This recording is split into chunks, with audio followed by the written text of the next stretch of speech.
What's up everyone? Now we've got 2 corrals set up now, and you've also unlocked all of Rainbow Fields. Now it's time to start making some serious bank.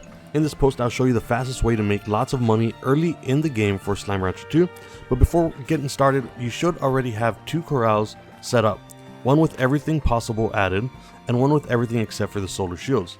Now this is going to allow us to combine all the slimes available in the first section of the map with the least amount of room, while still providing twice as much money in the same amount of time. Now in order to get this done, we'll be doing this kind of in a 3-step process. We're going to use the corrals, which you should already have. That's step 1.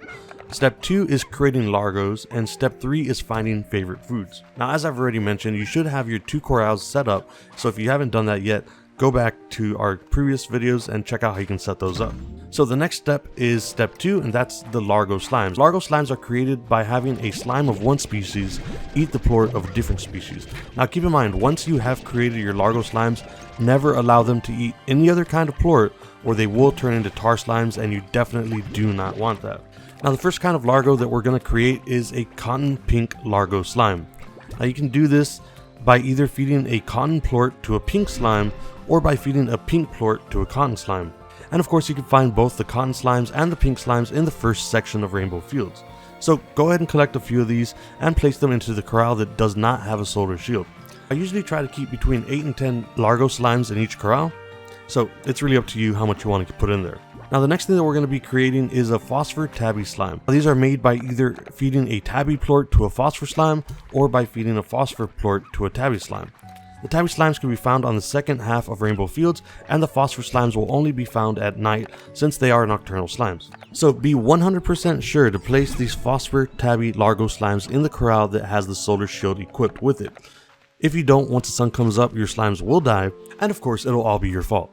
Okay, so now we have the corrals all set up. We've started adding the right kind of largos to each pen. The next thing that we need to do is find 2 favorite foods. Now if you guys don't already know, each slime has one favorite item that they absolutely love to eat.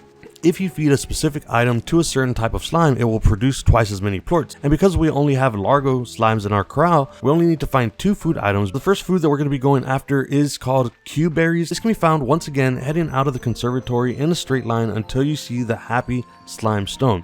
Now once you're there, follow the right wall until you come to the end of it and look over the edge. There should be more land beneath you. All you have to do is drop down and look up behind you. There should be a cube berry bush attached to the stone wall. Now Q berries are Phosphor Slime's favorite food, so you'll be feeding those to your Phosphor Tabby Largo Slimes. Now try not to feed them just yet, because both foods we're actually searching for are kind of hard to come by. But the next food that we're going to be on the lookout for is a water lettuce. After getting the Q berries, turn right and follow the path. Once the path curves, hug the right wall and you'll end up passing under an archway. Stay on the right wall and follow it until you come across the water lettuce. The water lettuce is a cotton slime's favorite food, so we'll be feeding those to our Cotton Pink Largo Slimes. So I think that's everything that we need, but before we start feeding our newly found food to the slimes, it might be best to set up a garden for each. That way you don't have to constantly be on the lookout for them, because finding these can be kind of rare. So upgrading your garden with good soil and sprinkler systems will allow you to grow more fruits and veggies and grow them more quickly. So get those gardens set up and then plant your water lettuce and your key berries. So the last thing that we need to do is feed each Largo Slime the foods they crave and be ready to get plenty of plorts and lots of money. Now you can even cheese the system and simply sleep until morning each day, and whenever you wake up your crop should be fully grown and your slimes will definitely be hungry, so you can just feed them, collect the plorts and trade them in for money, and then rinse and repeat.